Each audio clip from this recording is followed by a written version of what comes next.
Hormuz প্রণালী বন্ধের পর এবার মধ্যপ্রাচ্যের অন্য সব গুরুত্বপূর্ণ সমুদ্রপথও বন্ধ করে দেওয়ার হুমকি দিয়েছে ইরানের ইসলামী বিপ্লবী গার্ড বাহিনী IRGC। এতে বৈশ্বিক জ্বালানি সরবরাহ ও বাণিজ্য নতুন করে বড় সংকটে পড়ার আশঙ্কা তৈরি হয়েছে।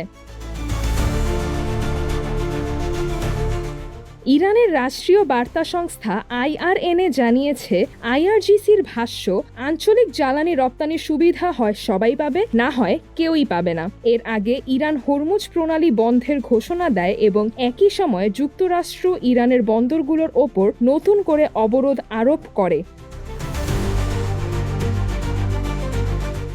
বিশ্লেষকদের মতে ইরান মূলত ইয়েমেনের হুতি গোষ্ঠীর মাধ্যমে বাব এল মানদেব প্রণালী বন্ধের ইঙ্গিত দিচ্ছে। এই প্রণালী লোহিত সাগরকে এডেন উপসাগরের সঙ্গে যুক্ত করেছে এবং সৌদি আরবের তেল রপ্তানি সহ বৈশ্বিক সমুদ্র বাণিজ্যের বড় অংশ এই পথেই পরিচালিত হয়। হুতিরাও সতর্ক করে বলেছে, সৌদি আরব হামলা চালালে তারা এই সমুদ্রপথ বন্ধ করে দিতে প্রস্তুত। এমন পরিস্থিতিতে আন্তর্জাতিক বাজারে প্রতি ব্যারেল তেলের দাম $200 পৌঁছাতে পারে বলেও দাবি করা হয়েছে।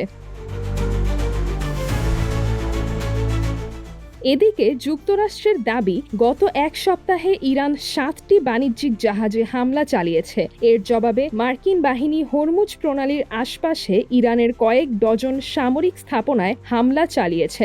IRGCর দাবি, পাল্টা জবাবে তারা বাহরাইনে থাকা মার্কিন পঞ্চম নৌবহরের কয়েকটি স্থাপনাতেও হামলা চালিয়েছে।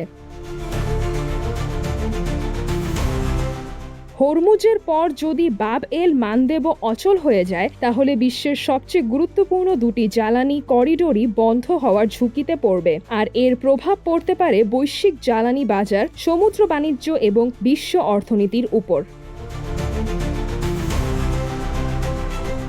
সিজরাতুল আভা, দৈনিক আওয়ার বাংলাদেশ।